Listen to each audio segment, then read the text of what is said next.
Hello guys, good morning. आप लोगों का टॉपिक है oxidation state of D block element. तो आप लोगों के पास में डी ब्लॉक एलिमेंट की ऑक्सीडेशन स्टेट आप लोगों ने पढ़ी थी। यहाँ पे आप लोगों के पास में जो डी ब्लॉक एलिमेंट है उनका ऑक्सीडेशन स्टेट था आप लोगों के पास में +3 +2 +3 +4 +2 +3 +4 +5 +1 से +6, यहाँ पे +2 से +7 +2 +3 +2 +3 +2 +4 1 2 और यहाँ पे आप लोगों के पास में 2।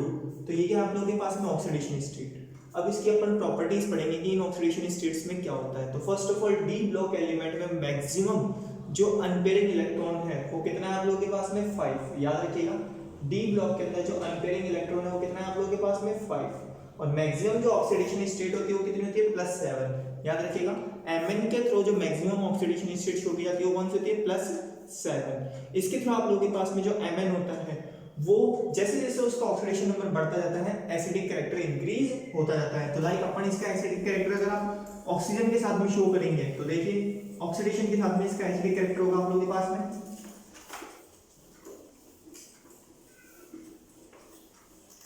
Mn है आप लोगों के पास में Mn, जिसमें आप लोगों के पास में +2 Mn +3 Mn +4 Mn +5 Mn +6 और Mn +7। जैसे जैसे इसका ऑक्सीडेशन स्टेट बढ़ता जाएगा यहाँ पे इसकी ऑक्सीडेशन स्टेट बढ़ने के कारण एसिडिक कैरेक्टर भी इंक्रीज होता जाएगा। अगर हम इसको ऑक्सीजन के साथ रिएक्शन कराते हैं O-2 O-2 O-2 O-2 O-2 के साथ, तो यहाँ से जो फॉर्मेशन होगा ये +2 ये -2 बढ़ जाएगा, क्या बन जाएगा MnO। यहाँ से 3 इसके नीचे चला जाएगा और ये 2 इसके नीचे चला जाएगा, तो क्या बन जाएगा Mn2O3। इसका बन जाएगा आप लोगों के पास में 2 की टेबल से 2 2 जा 2 1 जा, तो यहाँ पे बन जाएगा MnO2। यहाँ से 5 इसके नीचे तो Mn2O5। यहाँ पे आ जाएगा 2 की टेबल से 2 3 जा 2 1 जा, तो यहाँ पे आ जाएगा MnO3 और यहाँ पे आ जाएगा Mn2O7। ये 2 इधर चला गया और ये 7 O के नीचे आ गया। अगर हम इसका एसिडिक कैरेक्टर की बात करेंगे तो ये तो क्या है बेसिक, ये क्या है एम्फोटेरिक। एम्फोटेरिक मींस वो सब्सटेंस जो अपने पास में एसिडिक और बेसिक दोनों ही कैरेक्टर शो करते हैं, उभयधर्मी होते हैं। मींस की जो एसिडिक और बेसिक दोनों ही कैरेक्टर शो करते हैं उनको हम बोलते हैं एम्फोटेरिक। और ये क्या हो जाएगा आप लोगों के पास में एसिडिक। तो ये क्या है इनकी ऑक्सीडेशन स्टेट्स। इसी के अंदर आप लोगों के पास में कुछ एलिमेंट्स ऐसे होते हैं 3D सीरीज में जो आप लोगों के पास में ऑक्सीडेशन स्टेट 0 भी शो करते हैं। तो उनके थ्रू आप लोगों के पास में जो भी कोऑर्डिनेशन कंपाउंड बनता है उनका जो ऑक्सीडेशन स्टेट होगा वो कितना होगा 0। फॉर एग्जांपल NiCO4, तो यहाँ पे Ni की कितनी जाएगी आप लोगों के पास में NiCO4। तो कार्बन मोनोऑक्साइड जो होता है इसकी ऑक्सीडेशन स्टेट कितनी होती है 0। तो 0 को अपन किसी से मल्टीप्लाई करेंगे इनटू 4, तो ऑक्सीडेशन स्टेट कितना हो गया इसका, ऑक्सीडेशन स्टेट होगी इसकी 0। इसी तरह आप लोगों के पास में FeCO3, तो यहाँ पे अपने पास में Fe की अगर हम निकालेंगे तो इसकी भी कितनी होगी आप लोगों के पास में ऑक्सीडेशन स्टेट 0।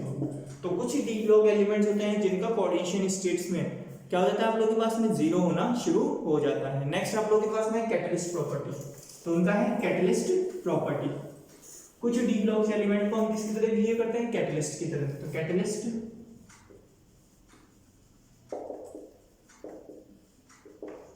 सबसे पहले हम बात करते हैं कैटलिस्ट क्या होता है। कैटलिस्ट दो सब्सटेंस व्हिच इंक्रीज और decrease the rate of chemical reaction velocity, it is called catalyst. वो सब्सटेंस जो हमारे पास में केमिकल रिएक्शन की वेलोसिटी को इंक्रीज या डिक्रीज करते हैं उन्हें हम कैटलिस्ट कहते हैं। ये कैटलिस्ट की तरह क्यों बिहेव करते हैं, क्योंकि इनके पास में वैकेंट डी ऑर्बिटल होता है। इनके पास में क्या होता है, वैकेंट डी ऑर्बिटल अवेलेबल होने के कारण ये क्या करते हैं, कैटलिस्ट की तरह काम में ले सकते हैं। एग्जांपल है vegetable oil react with hydrogen in the presence of catalyst Ni, निकल कैटलिस्ट। तो यहां से अपने पास में किसमें कन्वर्ट हो जाता है, वेजिटेबल घी में। तो ये जो वेजिटेबल ऑयल है वो किसके साथ रिएक्शन कर रहा है, हाइड्रोजन गैस के साथ। किसकी वजह से, कैटलिस्ट कौन है, निकल। और क्या बन रहा है आप लोगों के पास में, वेजिटेबल घी। वेजिटेबल ऑयल वेजिटेबल घी में कन्वर्ट हो रहा है इन द प्रेजेंस ऑफ निकल कैटलिस्ट एंड हाइड्रोजन गैस। तो यहाँ पे ये कैटलिस्ट क्या करता है कि इसके पास में वैकेंट अवेलेबल ऑर्बिटल होने के कारण यह हाइड्रोजन को अपने सरफेस पे कैप्चर कर लेता है, जिसके कारण यह आसानी से इसमें कन्वर्ट हो जाता है। इसी तरह आप लोगों के पास में N2+3H2 bond hammer process in the presence of iron to give 2NH3। तो यहाँ पे आयरन क्या करता है, इस हाइड्रोजन को कैप्चर करने का फंक्शन करता है। नेक्स्ट आप लोगों के पास में colour property. Colour property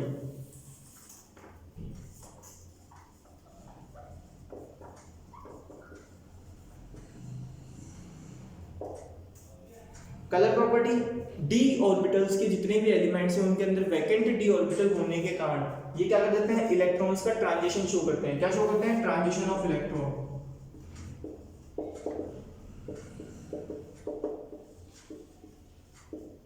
transition of electron show करने के कारण ये क्या करते हैं, आप लोगों के पास में इलेक्ट्रॉन्स का ट्रांजिशन शो करने के कारण कलर नेचर शो करते हैं। So they all are show colour.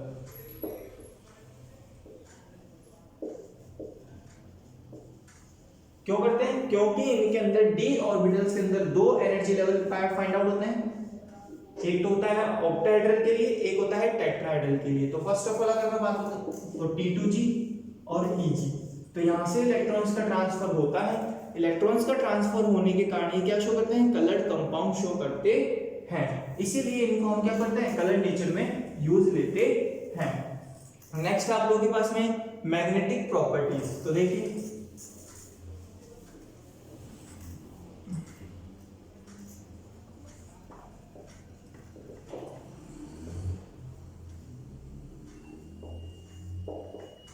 Magnetic property, किसी भी सब्सटेंस की, किसी भी एलिमेंट्स की मैग्नेटिक प्रॉपर्टीज दो फैक्टर के ऊपर डिपेंड करती है, orbital motion and spin motion.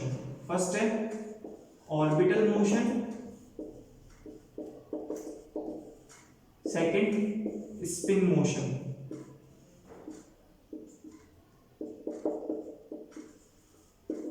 याद रखिएगा orbital motion and spin motion. Orbital motion जो होगा इसको हम रिप्रेजेंट करेंगे न्यू एल से और स्पिन मोशन को न्यू एस से। अगर ऑर्बिटल्स अपने आप में एनर्जी लेवल को चेंजेस करवाते हैं तो उसको हम क्या बोलते हैं, ऑर्बिटल मोशन। और स्पिन मोशन, अगर इलेक्ट्रॉन्स अपने पास में रोटेशन शो करते हैं तो उसको हम बोलते हैं स्पिन मोशन। तो याद रखिएगा जो चुंबक की मैग्नेटिक प्रॉपर्टीज होगी, मैग्नेटिक इफेक्ट होगा, मैग्नेटिक डाइपोल जो होगा न्यू, वो इन दोनों के सम के इक्वल होता है। तो nu is equals to nu L plus nu S, जहां पे न्यू एल किसको शो कर रहा है, ऑर्बिटल मोशन को, और न्यू एस किसको शो कर रहा है, स्पिन मोशन को। और इसके ऐसे यूनिट क्या होती है, बोर मैग्नेटॉन। क्या होती है, bore magneton. One bore magneton की जो वैल्यू होती है वो होती है EH/4πmc। E electron, H Planck constant, 4π constant, m mass and C light velocity. If अगर कभी ऑर्बिटल मोशन शो नहीं होता है तो हमेशा जो मैग्नेटिक मूवमेंट होगा वो केवल और केवल स्पिन मोशन के ऊपर डिपेंड करता है। तो उसका फॉर्मूला क्या हो जाएगा आप लोगों के पास में, nu is equals to nu S when, कब, जब nu L is lesser is equals to, किसको जाएगा आप लोगों के पास में, जीरो। क्या हो जाएगा, जीरो के एकदम पास में चला जाएगा या बहुत नेग्लेबल होना शुरू हो जाएगा। और इसको फाइंड आउट करने का फॉर्मूला होता है new is equals to √n+2। तो याद रखिएगा ये क्या है इसकी मैग्नेटिक प्रॉपर्टीज। मैग्नेटिक प्रॉपर्टीज कितने टाइप की होती है, टोटल तो आप लोगों के 5 है, diamagnetic, paramagnetic, ferromagnetic, anti ferromagnetic और फेरीमैग्नेटिक। लेकिन इस चैप्टर में आप लोगों की केवल 3 ही इंक्लूड की जाती है। First diamagnetic, second paramagnetic, ferromagnetic.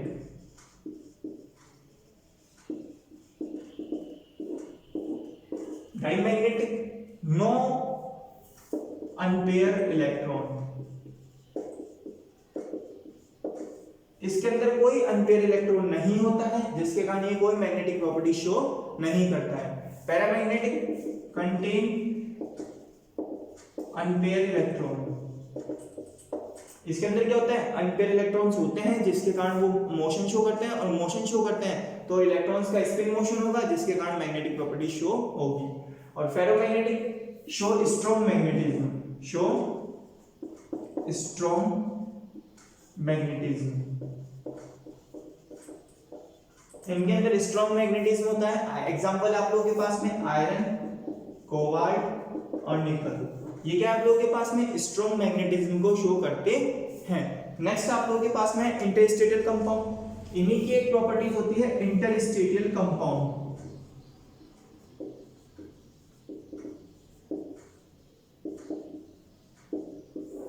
D orbitals क्या कहते हैं, जब इनका सॉलिड स्टेट कंपाउंड बनता है तो उनके बीच में कुछ स्पेस रह जाता है, उन साइड्स के अंदर ये क्या कर देते हैं, कुछ नॉन मेटल्स अटैच हो जाते हैं, लाइक हाइड्रोजन, ऑक्सीजन, नाइट्रोजन और सल्फर।